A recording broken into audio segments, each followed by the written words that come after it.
We're excited to have Joy Walraven here with us tonight. And if you don't know who she is, she's an acupuncturist, a natural intuitive, a life and spiritual coach. I'm one of her patients. That's how I know her. And she has done wonders with me. And I just always feel super, super energized and healed and just so much more than anyone else, any other practitioner I've ever seen. And I just love when we have discussions on any sort of pain that I'm having. She relates it to like metaphors and things, you know, in the universe and energetic healing that I never really thought about. So, you know, especially at this time, there's, so many metaphors and so many messages right now. So this is probably, this is the perfect opportunity to talk about these things. Thank you, guys. I'm super excited to be doing this. And I really appreciate that really nice introduction, Joe. You're such a sweetheart. So I think what I want to do is just kind of jump right in. And sorry in advance if it gets a little bit scattered, but to me, a lot of these things are really interrelated. So I tried in the preparation to find a way to go sort of smoothly from one idea to the next. And I think I figured it out, but if it goes a little bit all over the place, you'll have to bear with me. So the first thing I want to talk about is the concept of COVID and the metaphor of the lungs, because that's the organ that's most affected by this. And what we're seeing is the energy of the lungs is all about the breath.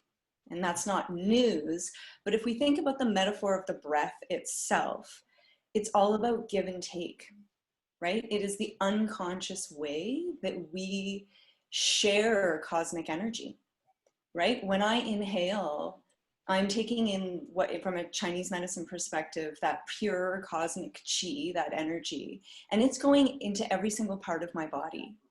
And when I exhale, it's that exact same air that every single one of you is then inhaling and taking inside of their body. So it's that metaphor to me of the collective, right? And that unconscious way that we share energy. But what's coming up here is that it's unconscious, and clearly because people are having trouble with getting enough air everywhere, what we're seeing is that we need to look at how can we realign our relationship to boundaries, right? Because this is how we're seeing the lack of boundarylessness and that interconnection between what is part of the collective and what is all of us and what is just our own individual unique self.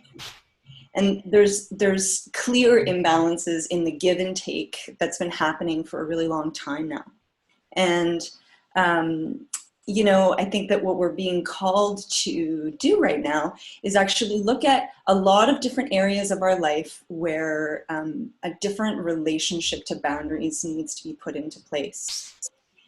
And I would say the very first thing that jumped out at me when this started to happen was around the boundaries with ourselves and that balance of productivity and rest, right? Because as a collective, we've created a society where people are glorifying this busyness, right? We value being chronically productive. Go, go, go, do, produce, even on our off time, even when it's not around work. When people, you know, talk about, oh, how was your weekend? Oh, I was so busy. And it's like we all sort of quietly applaud. And what we're seeing now is that all of a sudden, all these people are forced to slow down and stop. Right? We're being asked to just take a little bit of a step back and reassess. And now that's not true for everyone. What's interesting too is that the other side of it is that some people are, you know, way busier than they've ever been before.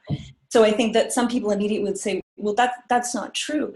But what I think is interesting about that is that in this sort of movement towards slowing down that many people are being forced into, those people are calling attention to the fact that the people who are very, very busy need extra support.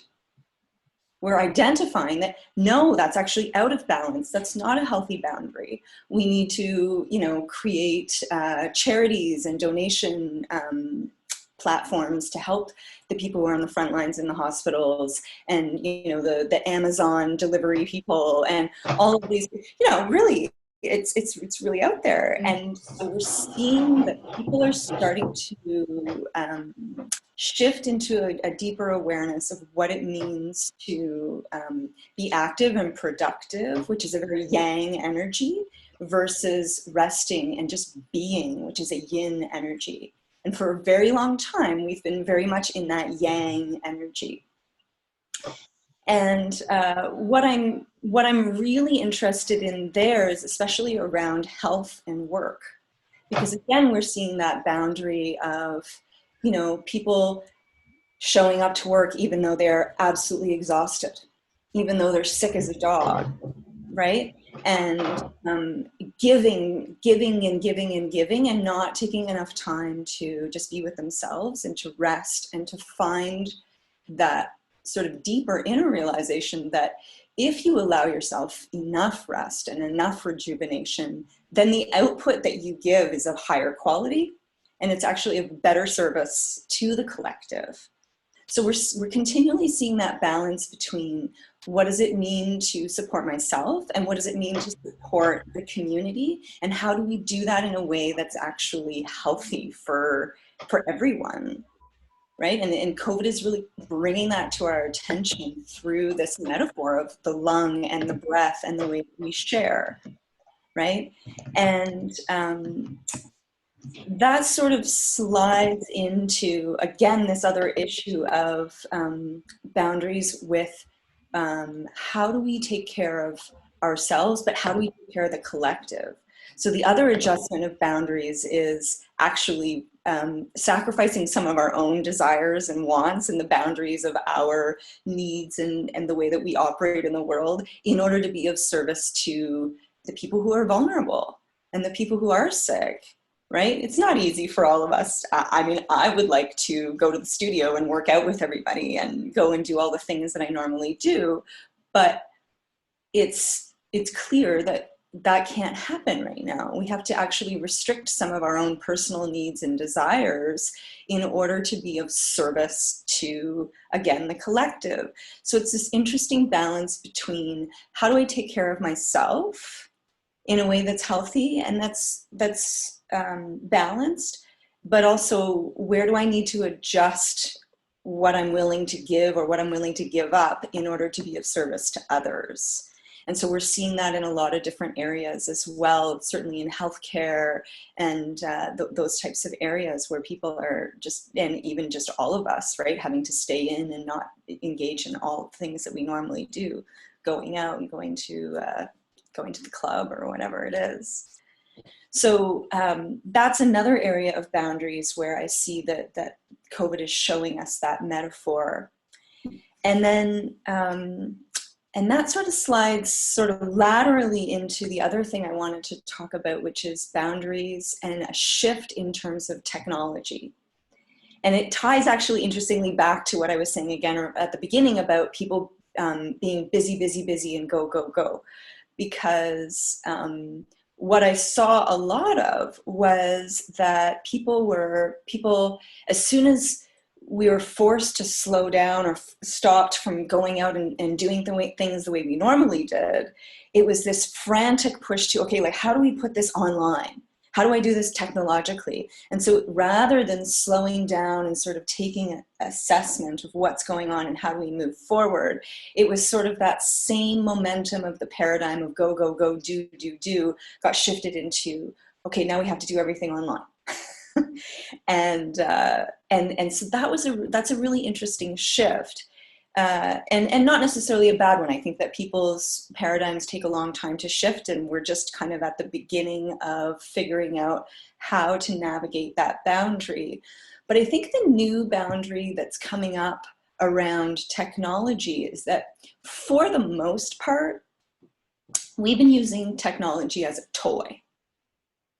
You know, it's as a pacifier, as something very yin, right? We watch TV, we use it to watch movies, maybe sit around on Instagram and social media and those kinds of things, which are all very sort of passive activities for the most part.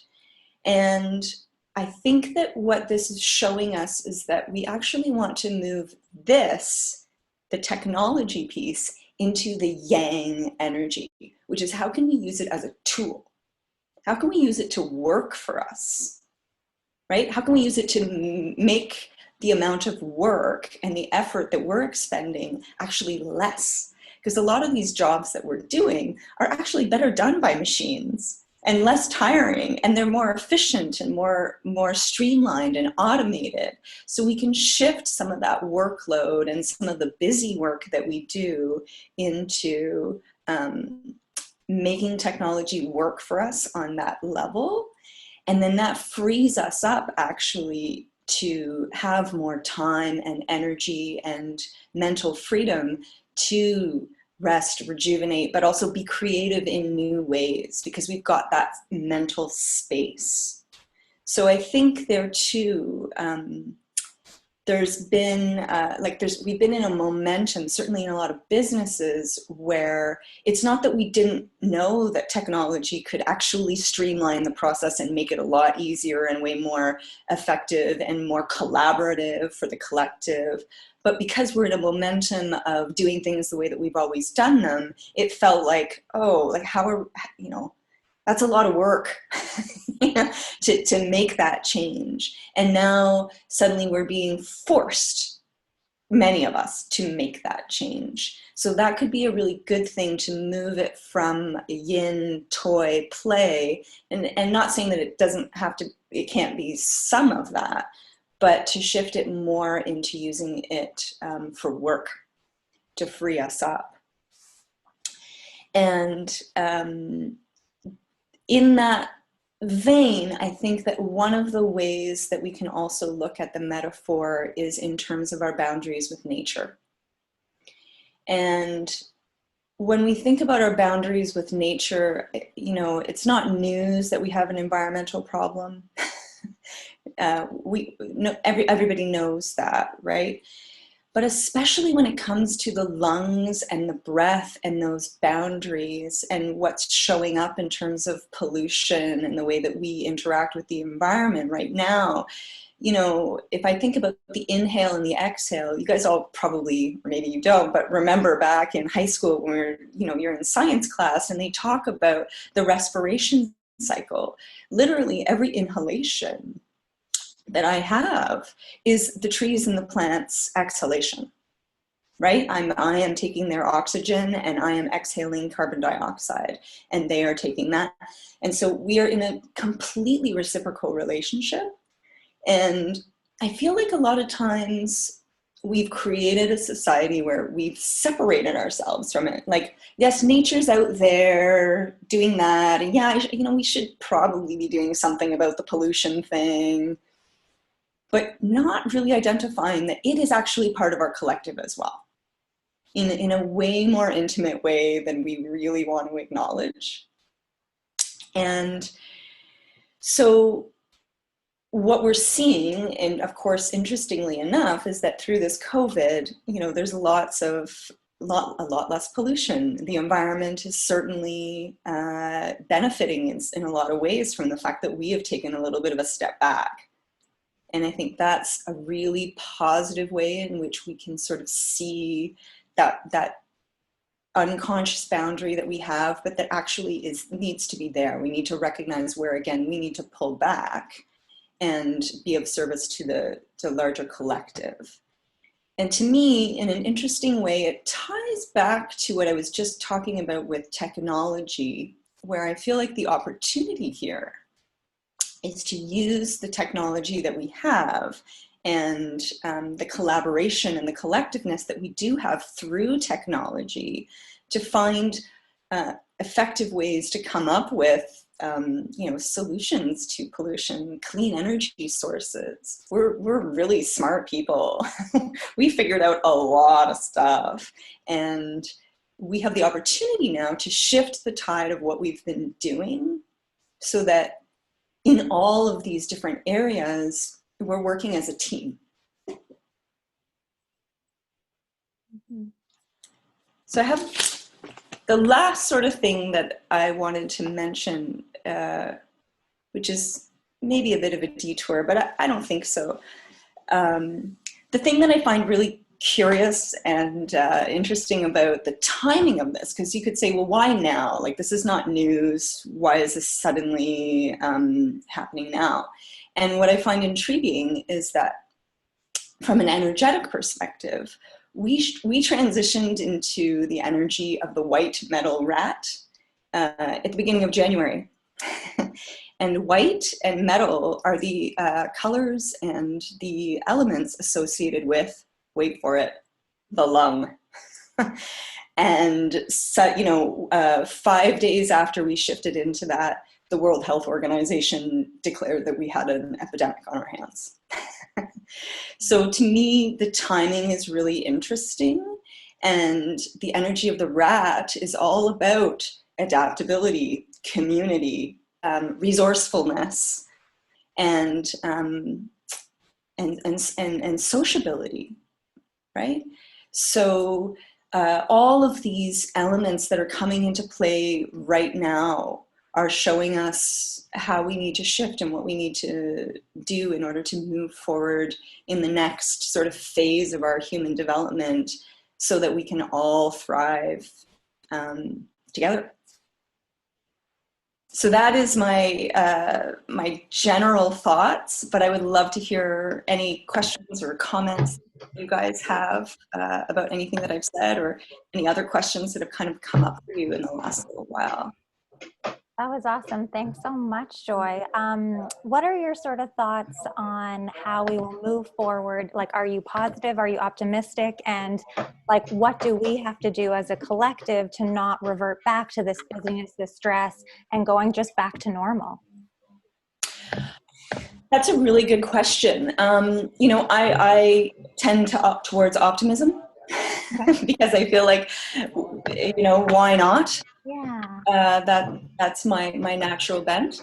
Yep. And but I do think like it's up to us. Like it's completely dependent on, can we as a group decide together that we're all moving towards this in a way that works? Are we all deciding together? Mm-hmm. And you know, how can we do that? I feel like one of the main things is actually communicating about this kind of a message. Yeah. And setting up these kinds of platforms like what you're doing and what I'm seeing a lot of other people starting to do, which is using technology as a way of tapping into collective wisdom, tapping into the help that we can offer, Mm-hmm. and you know, kind of doing it at a grassroots level, because there's a lot of tendency towards like looking for higher level people to come in and save the day. Right. And I think that we do need support in that way, but the real shift is going to happen with the people. Yeah. You know, it's not going to happen because, you know, 4 people up in power decided, you know, to inject, you know, because the banks decided to give us a whole bunch more loans. That's not going to solve our problem. Yeah. I mean, it's going to help in the interim, but what needs to happen is we need to use the technology that we have to collaborate. Any thoughts on the financial situation? Yeah, that's a really good question. What I really think needs to happen in terms of the financial situation is that